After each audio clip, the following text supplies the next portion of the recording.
talk about sex, baby. Let's talk about you. Welcome back to Emotional Mojo. Time to conquer a mental emergency. Are you ready for this? Revenge porn.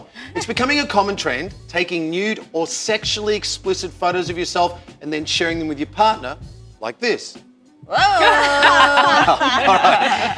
George, It's a very funny episode. But seriously, what happens when you break up and he or she seeks revenge and uploads those photos to a website for others to see? It happens. It does. This is being labelled as revenge porn. It's legal right now, except in New Jersey, and California is on the verge of making it a crime Define as well. legal, meaning? Well, legal means that you can actually post those photos without anyone coming And out. get You away own with them. it, yeah. They were sent to you. They're your photos. So with no repercussions or consequences.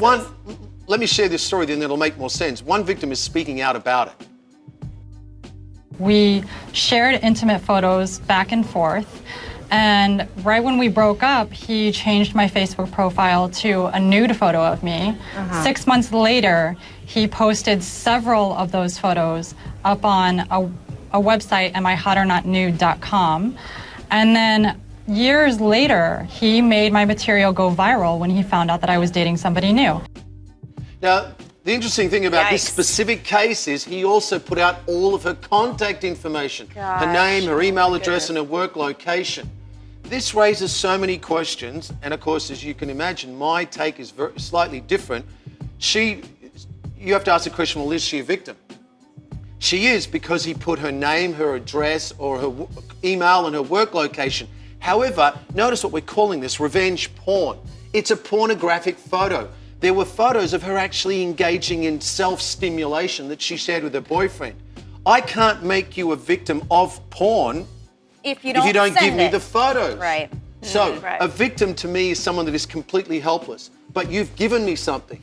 Yeah, Now- but Can she I just gave say it to something him to when that, they though? were dating, Yeah, and that's what I was now gonna he's say. using it against her. I mean, yes. that's a sign of this day and age. I mean, if you take this decades ago, maybe it was a videotape they could have made as a couple, or a love letter she could have written to him.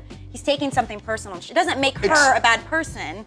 You just need to be careful. Right. Yeah, Well, you obviously he's wrong. There's no question that he's wrong. But I don't think it's safer to say I'm a complete victim, because if you hadn't made those photos, Right. given to him, he couldn't have done that to you that Okay, way. but when you're in a relationship, you have what's called trust. And when you trust someone and they violate and betray that trust, then that's something totally different. So in essence, she is a victim because she trusted him in their relationship. Right, yes, she's a victim because he did something that hurt her. But remember too, the level of victimization changes or depends or is variant on what we're actually so playing You with. have advice, though, for someone. Right, so here's the tip. First, you must assume that your photo will become public. Always.